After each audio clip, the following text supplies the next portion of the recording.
اعوذ باللہ من الشیطان الرجیم بسم اللہ الرحمن الرحیم۔ السلام علیکم ورحمۃ اللہ وبرکاتہ۔ میرے عزیز بھائیو بہنوں اور بچوں، حضرت عبداللہ بن مسعود رضی اللہ تعالیٰ عنہ سے روایت ہے جس کا مفہوم کچھ یوں ہے۔ رسول اللہ صلی اللہ علیہ وآلہ وسلم نے فرمایا، جس نے کوئی قسم کھائی جب تک کہ وہ قسم کھاتے ہوئے گناہ جھوٹ کا ارتکاب کر رہا ہے اور اس جھوٹی قسم کے ذریعے سے کسی مسلمان کے مال کا کچھ حصہ حاصل کرتا ہے، جب اللہ پاک سے اس کی ملاقات ہوگی تو اللہ اس پر ناراض ہوگا۔ حضرت ابو امامہ حارثی رضی اللہ تعالیٰ عنہ بیان کرتے ہیں کہ انہوں نے رسول اللہ صلی اللہ علیہ وآلہ وسلم سے سنا،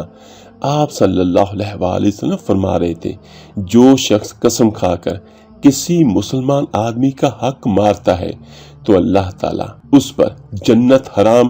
اور جہنم واجب کر دیتا ہے۔ حاضرین میں سے ایک صاحب نے کہا، اگرچہ کوئی معمولی سی چیز ہو تو نبی کریم صلی اللہ علیہ وآلہ وسلم نے فرمایا، اگرچہ پیلوں کی ایک مسواک ہو۔ حضرت جابر بن عبداللہ رضی اللہ تعالی عنہما سے روایت ہے، رسول اللہ صلی اللہ علیہ وآلہ وسلم نے فرمایا، جس نے میرے اس منبر کے پاس گناہ والی جھوٹی قسم کھائی، اسے چاہیے کہ اپنا ٹھکانہ جہنم میں بنا لے، اگرچہ تازہ مسواک کے لیے قسم کھائی ہو۔ حضرت ابو ہریرہ رضی اللہ تعالی عنہ سے روایت ہے، رسول اللہ صلی اللہ علیہ وآلہ وسلم نے فرمایا، اس منبر کے پاس جو بھی بندہ یا بندی گناہ والی جھوٹی قسم کھائے گا، تازہ مسواک کے لیے کھائے، اس کے لیے جہنم واجب ہو جائے گی۔ میرے عزیز بھائیو بہنوں اور بچوں، دیکھیے ان احادیث کی روشنی میں آپ کسی کا حق نہیں مار سکتے، آپ کسی کے لیے بھی اللہ کی جھوٹی قسم نہیں کھا سکتے، چاہے جتنی مرضی بڑی چیز ہو، اور اس کی بجائے آپ اگر اللہ سے دعا کریں تو اللہ تعالیٰ آپ کو ہو سکتا ہے اس سے بہتر عطا کریں۔ میرے عزیز بھائیو، ایک جگہ پر میرے آقا کریم صلی اللہ علیہ وآلہ وسلم نے فرمایا، اللہ تعالیٰ فرماتا ہے، میں قیامت کے دن 3 آدمیوں کا دشمن ہوں گا، ایک وہ جس نے میرا نام لے کر عہد کیا پھر بے وفائی کی، اور دوسری جس نے کسی آزاد کو بیچ دیا اور اس کی قیمت کھائی، اور تیسرا وہ جس نے کسی مزدور سے پورا کام لیا ہو لیکن اس کی اجرت نہ۔ تو میرے عزیز بھائیو بہنوں اور بچوں، کوشش کریں کسی کا حق نہ کھائیں، اس کی وجہ کہ کل کو قیامت کے دن کوئی پیسہ نہیں ہوگا، کوئی مال و دولت نہیں ہوگا، اگر حساب ہوگا تو وہ صرف نیکیوں کا یا گناہوں کا ہوگا۔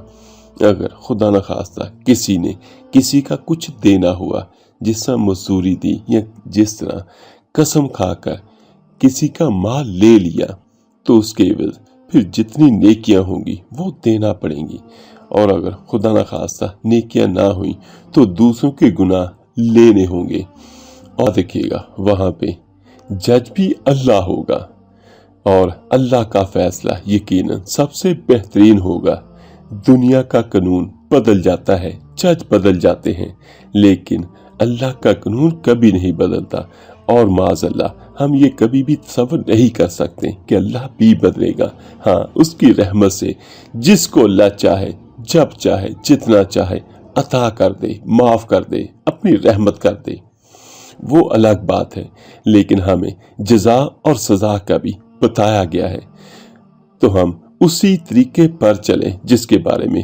ہم نے قرآن میں پڑھا ہے، سنا ہے، اور آقا کریم صلی اللہ علیہ وآلہ وسلم کی احادیث میں ہمیں ملتا ہے۔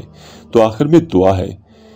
اللہ پاک ہم سب کو قرآن و حدیث پر چلنے والا بنا دے، آمین ثم آمین۔ اللہ حافظ۔